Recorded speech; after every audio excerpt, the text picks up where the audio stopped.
The basketball show from the Ice Palace in beautiful West Edmonton Mall. I'm your host, Paul Sir, along with our guest producer, Mr. Josh Fenwick. Josh, good morning. Thank you for stepping in for Ryan. It's great to be with you today. Good morning, Paul. Happy to be of service. I'm just hanging out here in the Stingray Studios, watching some highlights from last night's CFL game. Excited to see what you have on in store for us.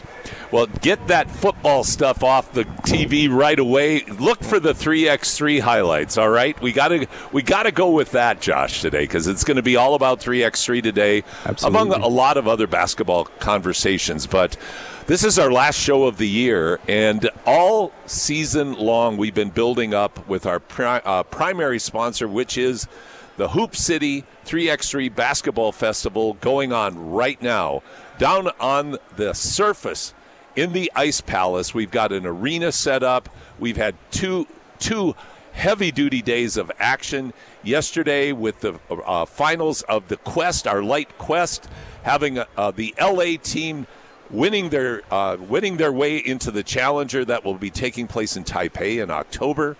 And then last night, having some fantastic pool play with the various teams playing in the women's series, including Team Canada and Team Toronto.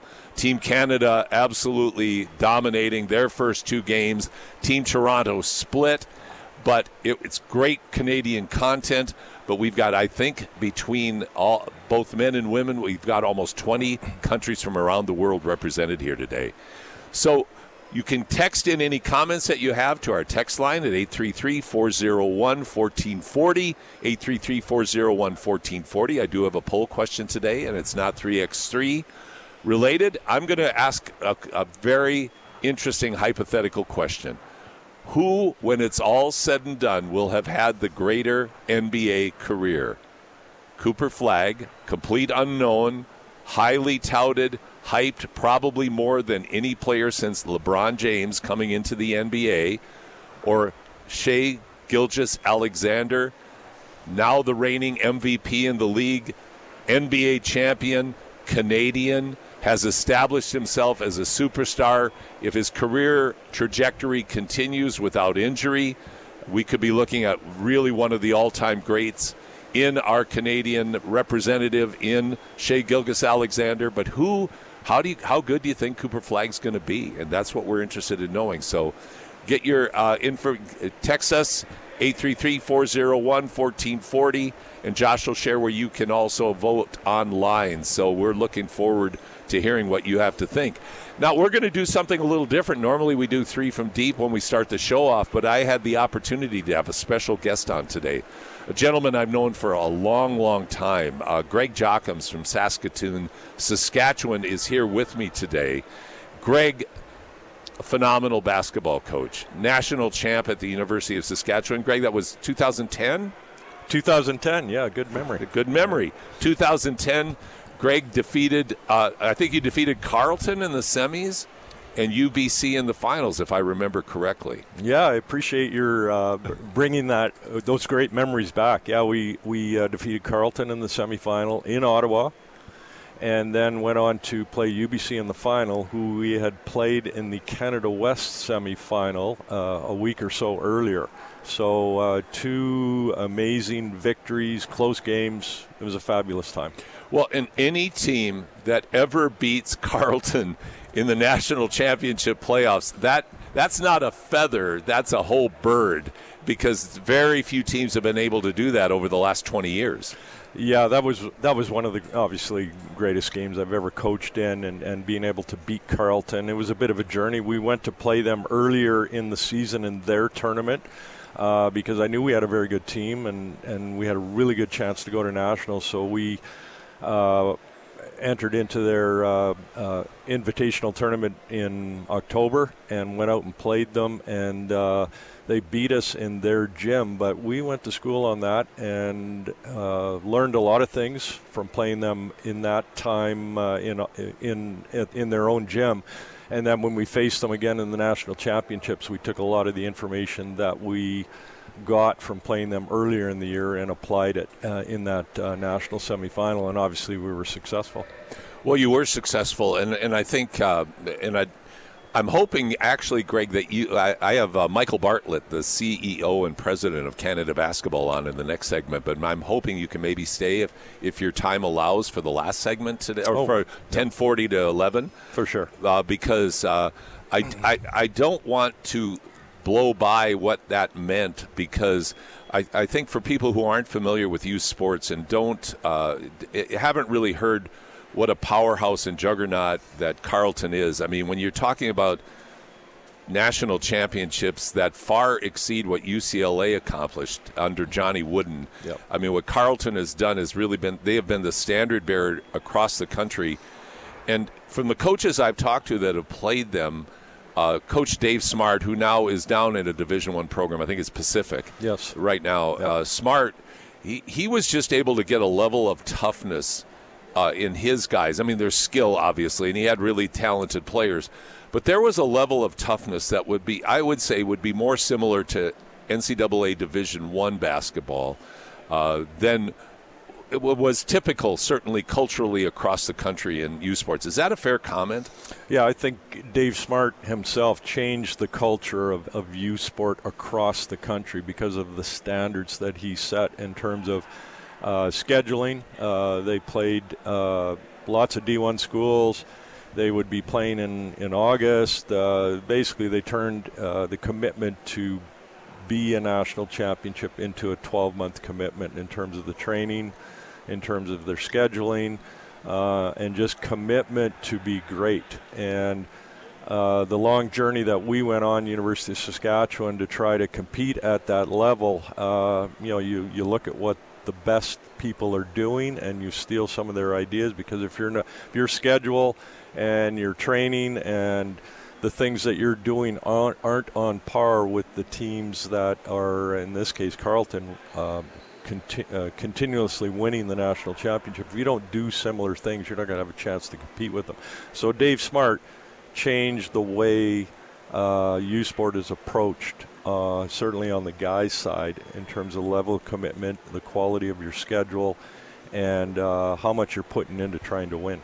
It's really interesting, because I think in a lot of cases, youth sport is misunderstood in terms of the level of play that actually exists there. And would you say, I'm curious about your impressions, because you left University of Saskatchewan, was it 2011? Was it the next year? So after you went out on top. Yeah. That's right. The smart guy went out. You went out on top, and we'll talk about your involvement in all things basketball as we go along in our conversation today, Greg. But what is your overall? I've got two parts to this question. What's your overall feeling of the development in terms of the quality of youth sports basketball, both men's and women's, and what effect do you think NIL is going to, the NIL, name, image, and likeness money that now can be paid by U.S. universities who are desperately looking everywhere for talent?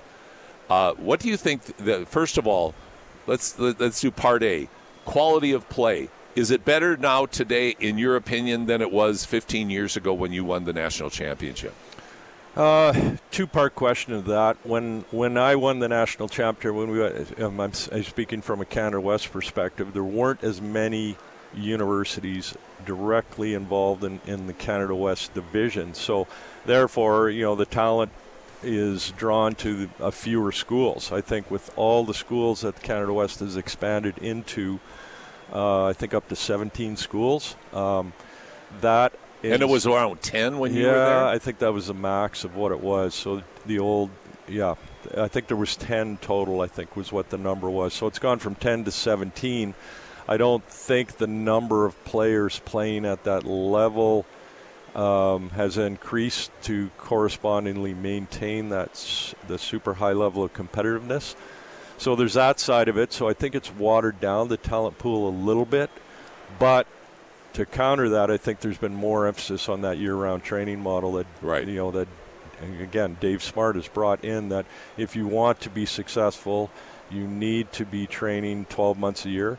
You need to provide opportunities for your kids to compete not only at the regular youth sport tournaments, preseason and season, but also find other opportunities to compete at a higher level to try and drive your experiences that your athletes have to a higher level to increase the competitiveness. So I think it's the watering down, I guess, of the talent has not been positive in terms of the high level of play, but the increased commitment from all the programs, I think, has brought up the level of play.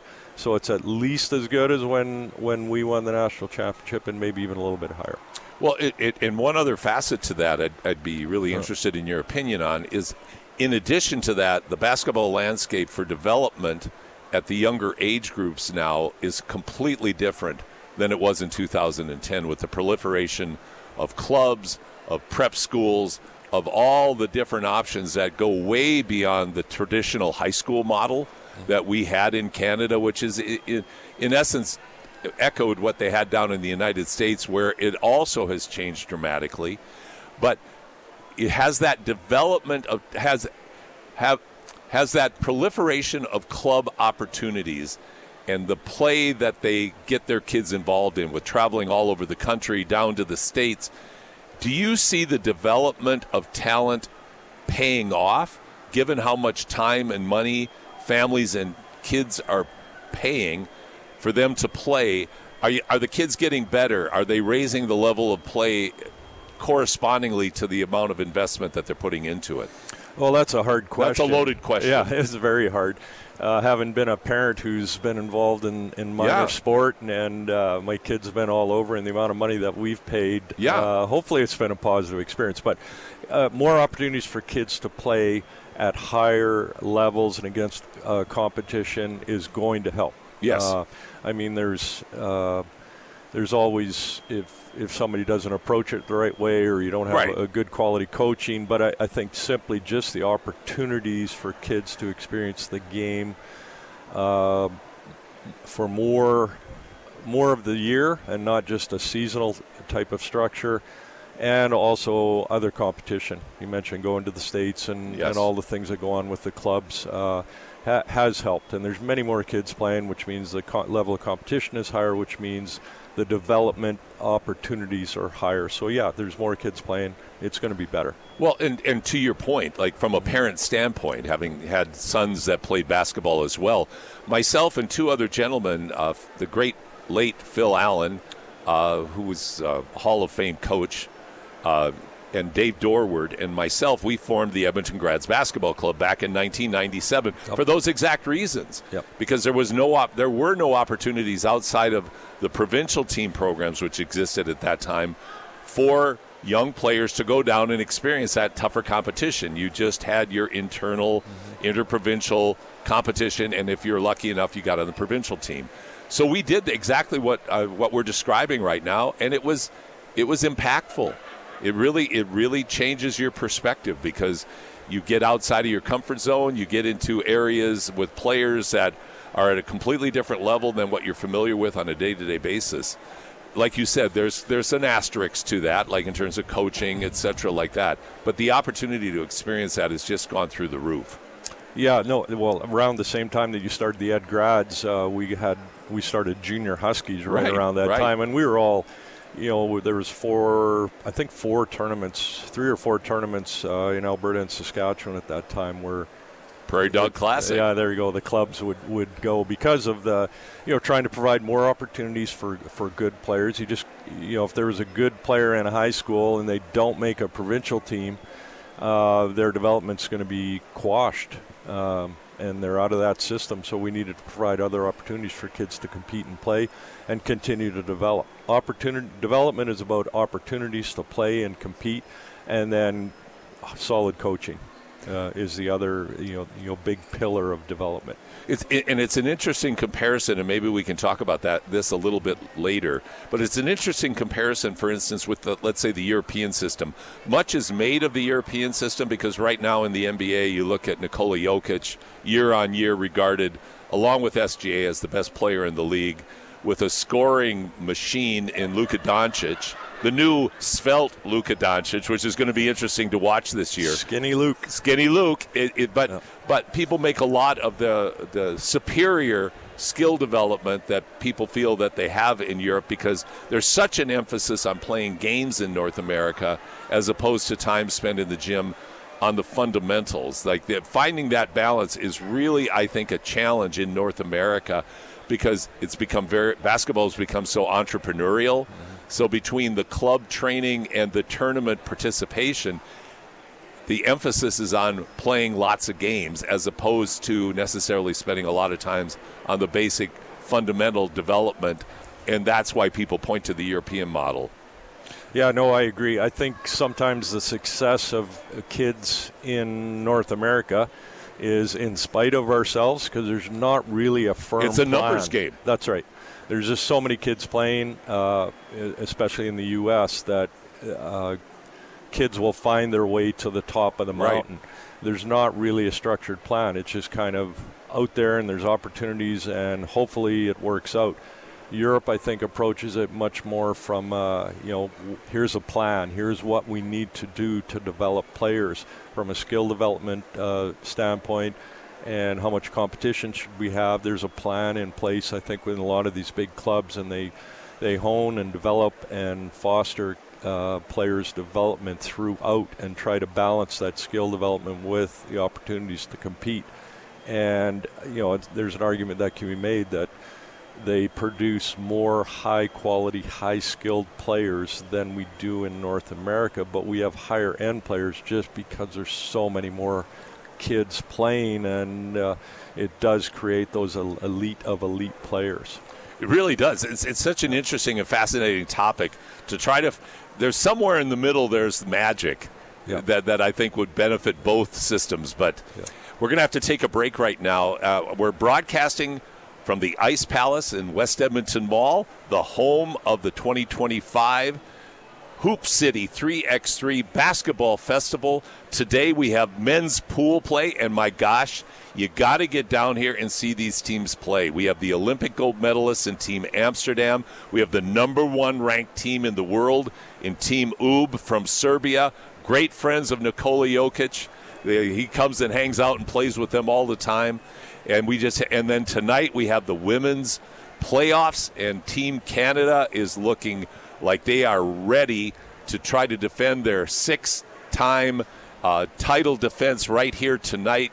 You got to come down. We got a great arena. It's so much fun, lots of contests, and it's free. So head on down. We're going to take a break right now. When we come back, I'm going to be speaking with Michael Bartlett, the CEO and president of Canada Basketball, right here on the Basketball Show on your sports leader, Sports 1440. Live from the Ice Palace at West Edmonton Mall, Paul Sir with my special guest host today, Greg Jockims, former national champion coach at the University of Saskatchewan, now heavily involved in minor basketball development in Saskatoon. And we are very pleased to be joined by the president and CEO of Canada Basketball, Michael Bartlett. Michael, good morning. Thanks so much for joining us today. Morning, Paul. Absolute pleasure. Great to have you with us. Michael, obviously we're here in the 3x3 world today, but what I wanted to start out with was how exciting it was yesterday when we started with the women's pool play to have Team Canada, of course, the great team that they are, one of the best, we think the best in the world, being accompanied by Team Toronto, and see that developmental aspect for 3x3 on the women's side. And I just wanted to give a shout out to Canada Basketball for making that kind of commitment, because it's no small feat, both in terms of organizationally and fiscally. And what an exciting development for the growth and for the growth of 3x3 basketball. Yeah, you bet. And we're certainly we're proud of our senior women team, led by Casey and Paige, Kat, SGA, another SGA from Hamilton, which I always love to point out. Tremendous. Having that second team, and really they should have been named Team Alberta, just based on the roots of a number of the athletes there representing that second team. This is what it takes in FIBA 3x3. You need multiple teams in order to earn the points, but not only earn the points, to develop the talent. You can't sustain a 3x3 program well into the future years by running the same 4 athletes out every time because there's so limited opportunities for 3x3 to be played around the world. You need multiple teams to develop those athletes. So we're thrilled to this opportunity, and to you, Paul, and the Edmonton World Series or World Tour stop for providing that opportunity to them as well. Well, it's exciting, of course, Michael, to be able to witness the energy and how dynamic it was, especially, of course, when Team Canada and Team Toronto developed quite a following yesterday after we got going. But I think, the marvelous accomplishments of these women and the pathfinders that they have been, and it's kind of a poignant moment, isn't it, with taking, we almost took for granted that Michelle and Catherine would always be there. And now to have Father Time, winning once again and having Michelle making the decision to step away from competition. But, man, what an exciting development to have that seamless transition into being the technical person for 3x3 development for Canada basketball and bring all that wealth of knowledge and experience, how that could accelerate the growth and development in the women's arena for 3x3. Yeah, how fortunate are we in that respect? And actually, I will note, I think it's the first time a Toronto team has ever been cheered for in Edmonton, and I do appreciate that. And it wasn't even reluctant, believe me. Yeah, I know, it's great. Listen, Michelle, she's a trailblazer, and I know later on in the weekend she will be recognized for her accomplishments as a Canada basketball athlete, but as a Canadian athlete and an Edmontonian and Albertan athlete, and that's wonderful. We have benefited from, as a program, and you've heard me say this, Paul, and I say it publicly as well, Michelle and her sister made 3x3 in this country. They chose to put it on their backs when, frankly, Canada basketball didn't have the funds available to invest in it in the right way, and only in recent years have we been able to level set that because of the diligence, the efforts, and the perseverance of Michelle, her sister, and then, of course, Paige and Casey. So to have Michelle really announce that she's retiring while she's still on top, she could still be, and I'm sure would be, the number 1 player in the world and guiding our team if she felt like she wanted to.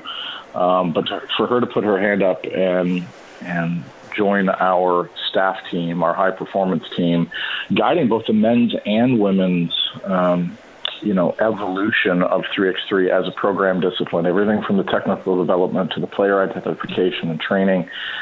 We do not have, and you and I have talked at length about this, a thriving 3x3 grassroots and community basketball or even provincial basketball ecosystem yet. So it's on us to, with an athlete and now program manager like Michelle, to be able to identify athletes that do have that unique capability, because it is a unique skill set, it is a unique gold medal profile as an athlete, to compete at 3x3. And what I love about this program is it gives our athletes in this country yet another opportunity, not just to represent their country, but there are earning opportunities as professionals in 3x3. And the more opportunities for athletes to earn a living in this game, the better. And the more opportunities for them to represent the country, the better. And 3x3 is providing that. You're listening to the Basketball Show on Sports 1440. I'm your host, Paul Sir, along with the president and CEO of Canada Basketball, Michael Bartlett. But I'm going to introduce our guest host for today, Michael, because it's, I think, a phenomenal segue about a 3x3 developmental basketball ecosystem.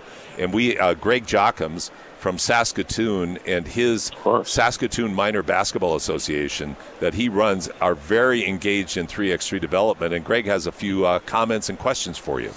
Yeah, Michael, it's great to be here and great to talk to you. All your comments about grassroots, I've been involved in the 5-on-5 world for a long time, and recently, the last 5, 6, 7, 8 years, I've been doing lots of grassroots work in Saskatoon and with Basketball Saskatchewan and so on.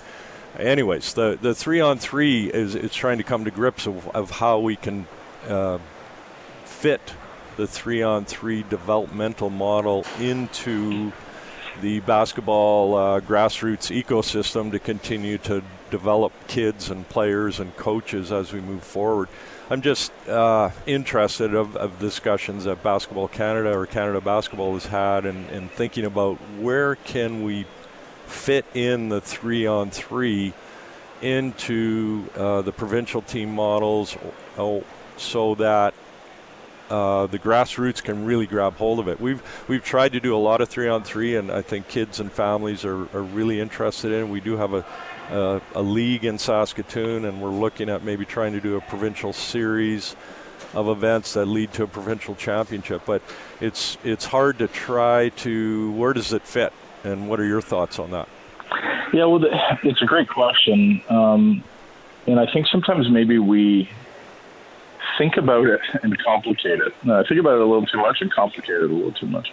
The beauty of 3x3, and I've had some conversations even with U Sports about this, the beauty of 3x3 is it's a first to 21 or 10-minute game. Think about all the basketball that is played in this country and how long halftime is in youth and league play around this country. There has to be a way for us to create 3x3 competitions within a 5-on-5 competition without having to necessarily add to the time or infrastructure or even logistics of league play and development play in this country. I do believe, and I think this is inherent on Canada Basketball, to work with the provinces to try and instill some 3x3 discipline into the way that the game is delivered. I firmly believe it is still one of the best ways to teach the game of basketball for youth under the age of 14. More 3x3 competition and more 3x3 runs are essential to learn the game in a more space environment before we just roll into 5-on-5. But then subsequently, we all have, and listen, my own Stratford Basketball Association that I'm a part of here in my hometown, there are multiple opportunities for us to create 3x3 runs within a 5-on-5 competition, whether that be at halftime or whether it be 10 minutes pregame or postgame as warm-up. So there is inherently, I think, a responsibility of Canada Basketball to ignite the interest of the basketball community, but I actually don't think it requires us to do too much parallel work. It can be integrated, and I think that's something that we have to crack fairly soon.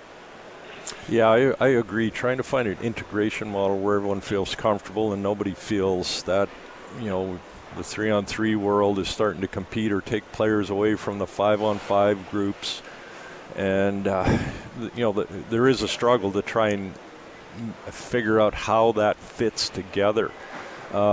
In Saskatoon and what we're trying to do, we do have our regular 5-on-5 league that runs, the typical October to March period of time within the community. But then we have a spring 3-on-3 league, and the uptake on that has been immense, and the positivity in terms of, you mentioned it, the development, more touches, more opportunities for kids to shoot the ball and play defense and in a closed space seems to really excite not only the kids who are at the more elite level, but also the entry level kids. It seems to be able to cover the whole spectrum of development that you're trying to accomplish. So whether it's integrating it right into the 5-on-5 season, which I hadn't thought about a lot, or trying to create a separate short little season within the year, we're not really sure how to fit all that together, but we're still thinking about all those things, and it's great to see that Canada Basketball is also thinking about those things, which will trickle down to the provincial team, Basketball Saskatchewan, and then the provincial organizations to try to find a way to integrate this 3x3, because there is a place for it. Yeah, certainly, and even it's, we've got our junior academy model when we have 40 of the top 13 and 14-year-olds, boys and girls, that start training with us in centralized training environments once a month every fall for about 8 months.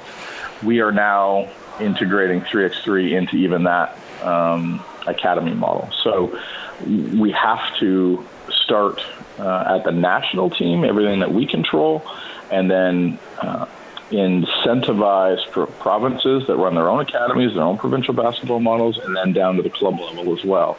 How can we make 3x3, first of all, part of it's an education thing, because, listen, every one of these kids involved in basketball right now, I won't say everyone, but so many of them are dreaming about being the next Shea, being the next Bridget Carlton, being the next Michelle Plouffe. And actually, that we need to teach them about the capacity of being the next Michelle Plouffe, somebody who was able to travel the world, represent the country, earn a significant and good living from playing 3x3 as an ambition for anyone who picks up the ball in this country. And it is a great way, because there are only so many spots for a young Canadian basketball player to play 5-on-5 pro in the world. 3x3 is a pursuit that we should be teaching them about, have the ambitions towards, and that starts to also have a ripple effect and influence on kids all the way down to the community level. So, Michael, talk about the upcoming Global Jam. We're going to be running out of time soon, but I certainly want to give a shout-out to this very, very ambitious program that I believe, or this event rather, that it's going into its third year, correct? Yeah, third edition. We started in 2022. A little thing called the Paris Olympics got in the way of us being able to deliver it last year.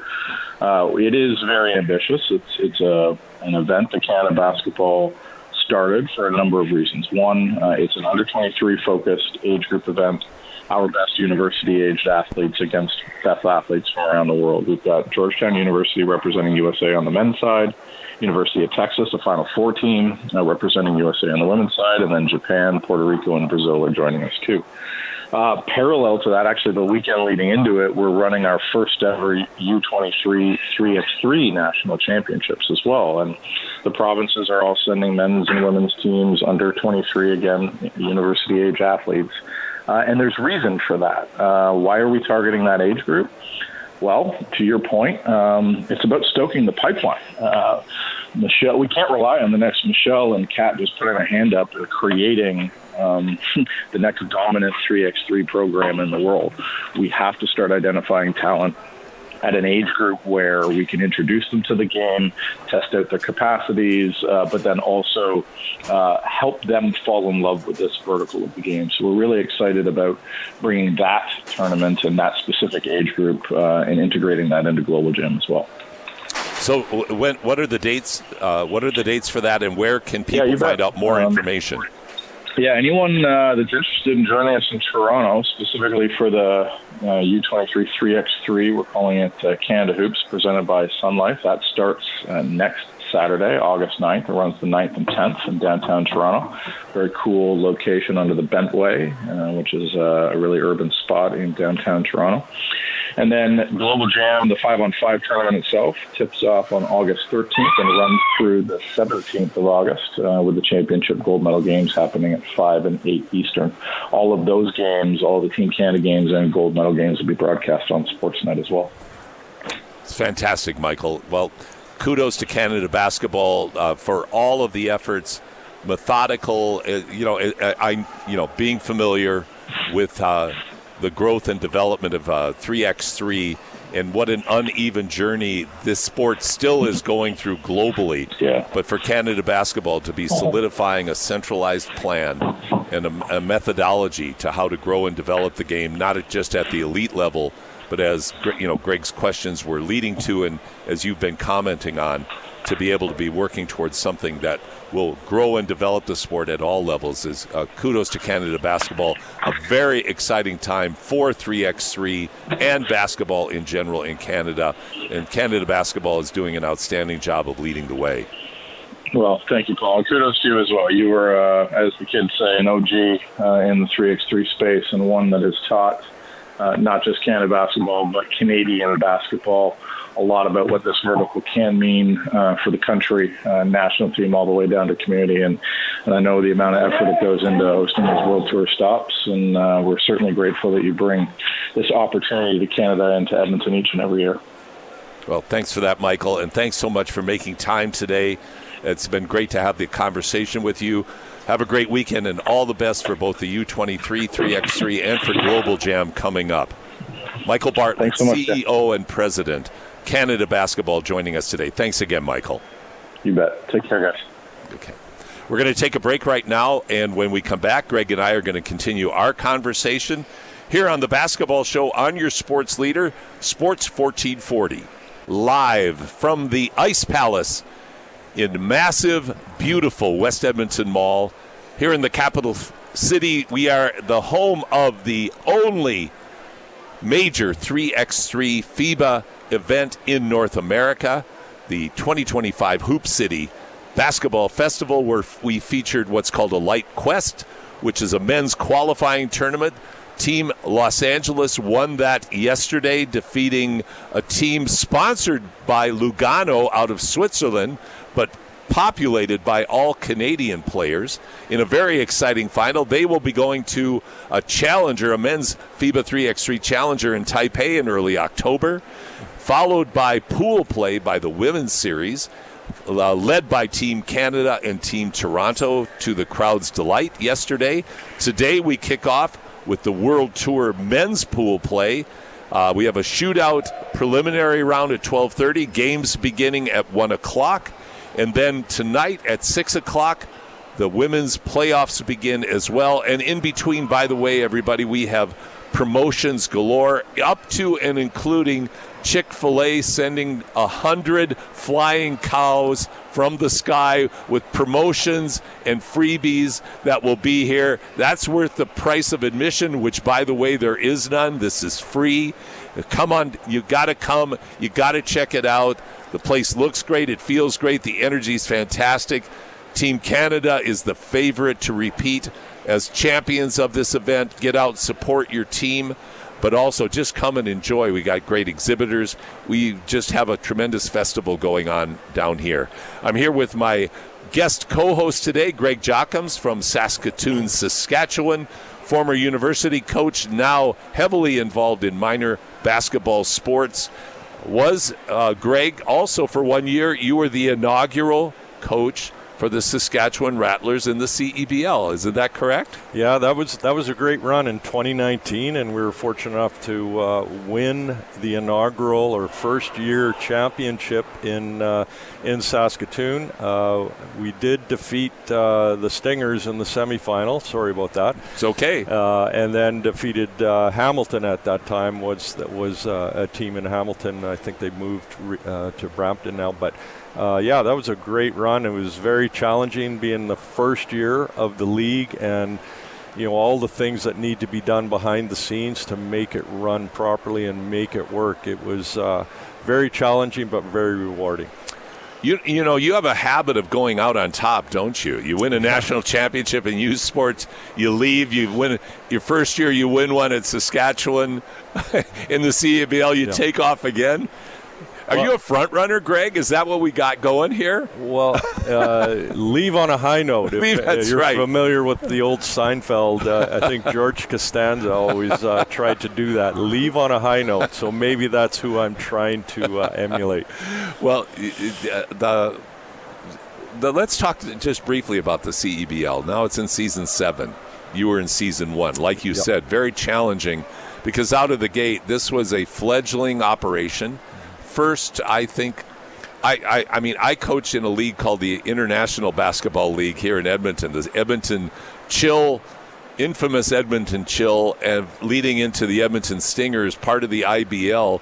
I was there 2008 to 2010. The league continued until 2012, but I always say the roadside is littered with the white crosses of minor league basketball attempts, not just in Canada, but also in the U.S., But now Richard Petco, very successful businessman, funded the growth, funded the infancy of the league, and along with the efforts of Mike Moriarty, they have really made a complete commitment to the success of a national professional league in Canada, and here we are in year 7, and certainly the growth has been, I think, impressive in many, many respects, up to 10 teams.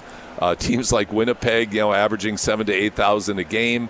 Edmonton consistently 3,000 to 3,500, and some other very solid franchises around the country. Where I would go with this, Greg, now you've been apart from the day-to-day in the CEBL. What are your observations on how that league is growing and developing? Well, I think the initial Petco's initial financial commitment to get the league up and running, I think, was very, very important. Including through COVID. Yes, which was amazing that they ran one of the few leagues around the world that was able to still continue and do a bubble championship. But again, it was important, I think, establishing the league and just to keep it going and not shut down through that period of time. So the commitment of Petco and then Moriali, Mike, who's very charismatic, visionary, has done a great job in terms of promoting the league. So I think the financial stability at the beginning and the commitment to get the league going through non-profitable situations early on and then getting it established, I think the promotions of Mike and as the commissioner of the league and getting TV bought in, you see games on TSN, I think the social media presence and all of that just to get the league well known. And then a lot of those other leagues that you mentioned didn't have a high level of Canadian content. And I think the league's made a big commitment to ensure that players who maybe aren't quite good enough to be in the NBA but close and playing professionally in other areas of the world have an opportunity to come back. And they've situated the league in that summer slot where players who are playing all around the world, Canadian players, have an opportunity to come and play on their home soil. I think those things have all lended itself to allow the league to grow some strong roots and expand, and I think it's become part of the Canadian basketball ecosystem now that's fairly established, well established, and I think it's here to stay. I think so too, and I certainly see that in Edmonton because I do the color broadcast for the Stingers, and what you're seeing this year is no matter what the weather is, no matter what else is going on in town, you still have a great crowd because people relate now to this like you hope they would in a community. Mm-hmm. Is that also how it's been in Saskatoon, or has it been a little more uneven than that? I think obviously winning is important, or being really competitive, and I think Saskatchewan has struggled the last few years to be consistently competitive, meaning in the playoffs and battling. But I think it has become part of the basketball ecosystem in Saskatchewan, and there are a firm grounding of fans that have season tickets and are there all the time. The level of play in the league, I think, has continued to rise, and I think more of the professional players around the world see the CEBL as a good place to play. You get paid okay, and the level of play is very good, and I think a lot of the other professional leagues around the world now are starting to look for players in the CEBL. So you can establish yourself with a good CEBL season and catapult yourself into a good contract somewhere else in the world. So I think the league is now, again, as I mentioned, well established. It's part of communities around the country, but also I think it's solidified itself as a space, a professional league that is in with all the other professional leagues around the world. You're listening to the Basketball Show on Sports 1440. I'm Paul Sir. I'm your host, along with my guest co-host today, Greg Jockims, from the former national champ at the University of Saskatchewan and first ever CEBL champion with the Saskatchewan Rattlers here from the Ice Palace in West Edmonton Mall, the home of the 2025 Hoop City 3x3 Basketball Festival. Pool play with the men's coming up today at 1 o'clock. And women's playoffs tonight, plus a very special ceremony for Michelle Plouffe on her stepping away from active playing. We're going to celebrate Michelle tonight in a very special way at 9 o'clock. So please come on down, celebrate Michelle's not retirement, but transition from playing into guiding the development of 3x3 across the country. So, Greg, let's talk a little bit about 3x3 right now. You and I have had, we've known each other for a long time, and we've had interspersed into conversations. We've talked about 3x3, but I think like-mindedness is starting to really settle in where we're seeing opportunities to kind of, I think, build a more cohesive grassroots strategy. You use the term ecosystem. It's a term often used in a variety of ways, but I think the 5-on-5 ecosystem of basketball which is what we relate to, similar to volleyball when FIBA announced 3x3. And volleyball has, of course, beach volleyball. There's rugby sevens. There's variations of games that are cropping up all over the sporting world. But now we've got 3x3, had 2 Olympics. But what really has to happen is that this has to get into the grassroots mindset and I think program offerings. So young people can learn that when you play basketball, you have 2 options. You can play 3x3 and or 5-on-5. You've done a lot, and you've touched on it. You touched on it with Michael Bartlett in our last segment. But you've done a lot in Saskatoon. What are you seeing in terms of feedback you're getting from, let's say, young people in your 3-on-3 league? What are you getting in terms of feedback from the players and the families about how they enjoy playing 3x3? Well, first of all, just to step back a little bit, the goal of being involved in sport, minor sport, and being a leader as you are and trying to guide and support and encourage people to be involved, I think development and enjoyment is why young people get involved in things, why parents put their kids into stuff. They want their kids to develop, as in this case basketball athletes, but people, and they also want to have an enjoyable experience. And I think the 5-on-5 paradigm that we've lived in for a long period of time, it has its place.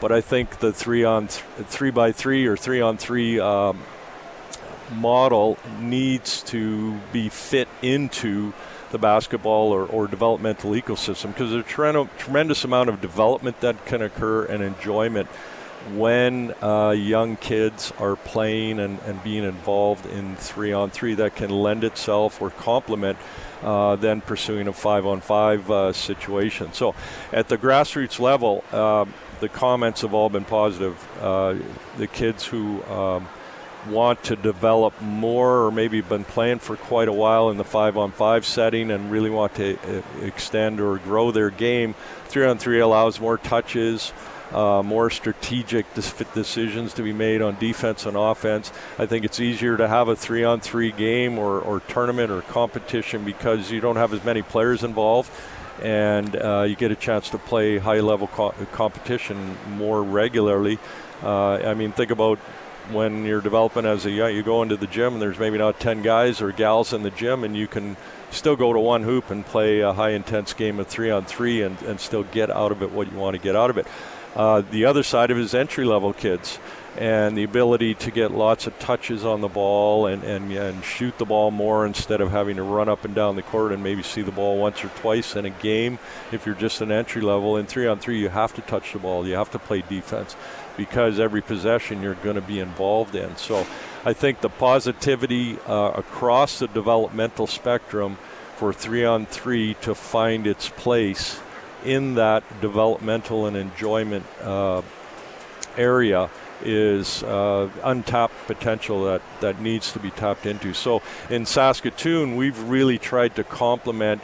We play 5-on-5 during the, as we mentioned earlier, during the regular basketball season, but we've tried to we have created a spring league where it's just 3-on-3, and the uptake of registrations and excitement about playing in that league has been immense, and it is complemented because lots of clubs are going on in the spring, but we've situated our stuff around the weekend so that we don't interfere too much with the clubs, so kids can do both, especially the ones that are highly motivated. And if you're not playing on a club team, you can still play in 3-on-3 during the week and enjoy the game and develop in the game, which is ultimately the goal. Well, and I think it's a very important point about development. Development's the dry stuff, for a lot of people, because that's the outcome. So getting the sizzle from the steak really has been the challenge, I think, for 3-on-3 development, because for whatever reason, first of all, people are reluctant for change.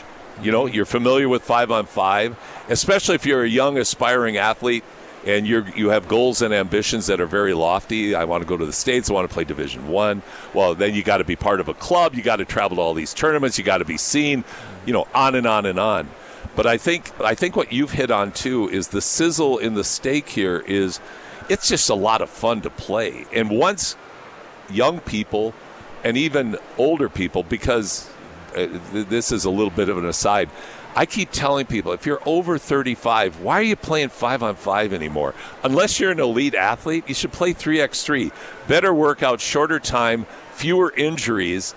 And by the way, have you watched a video of yourself if you're over 40 playing 5-on-5 anymore? But that's a bit of an aside. I think, Greg, the opportunity to have fun in a much quicker game, more like you said, you get to dribble, pass, and shoot more. You're more a part of the flow. You can't hide. Mm-hmm. You can't. It's so hard to dominate in 3x3 with one player. So all the advantages, but the key is offering the opportunities and allowing people to have the opportunity to get out there and just play the game. Yeah, I think that one of the longevity of being able to play 3-on-3 is much, in terms of being a lifelong or a lifetime activity. 3-on-3 is the way to go, not 5-on-5, where 100%. You have to drag yourself up and down the court. So, getting senior men's and senior women's leagues in communities to uptake or take a look at 3-on-3, I think is something that's very important. Again, it goes back to that enjoyment piece, enjoyment of playing the game. And when you can't sprint up and down the court anymore in 3-on-3, you don't have to sprint. You're still moving quickly, but you get more touches on the ball and all those kinds of things. So I think, again, across the whole spectrum, there is a place that 3-on-3 should live in amongst the 5-on-5 and the clubs and all the things that are going on, because, again, the developmental opportunities, and the enjoyment of the game of basketball, 3-on-3 brings both of those things strongly and should complement and collaborate and work together with the 5-on-5 paradigm, and there's a place for it. Very well put. We're at the Ice Palace in West Edmonton Mall for the 2025 Hoop City 3x3 Basketball Festival. Pool play for the men this afternoon. Number 1 ranked UB from Serbia is here. The gold medalist Team Amsterdam, they're here, along with 10 other fantastic men's teams, leading into the playoffs tonight for the women in the women's series, led by Team Canada. They're the heavy favorites to repeat, but they have a lot of competition. We have some great European, great American teams here. So it's going to be a battle tonight. We're also going to be celebrating the transition and the retirement from playing and the transition into leading Canada Basketball's 3x3 program of Michelle Plouffe, Edmonton's own Michelle Plouffe. Come on down. The event is free. Lots of exhibitions going on here, too. It's going to be a lot of fun. Prizes being given away. So come join us today. So we'll take a break right now, and we'll be back. And you're listening to The Basketball Show on your sports leader, Sports 1440.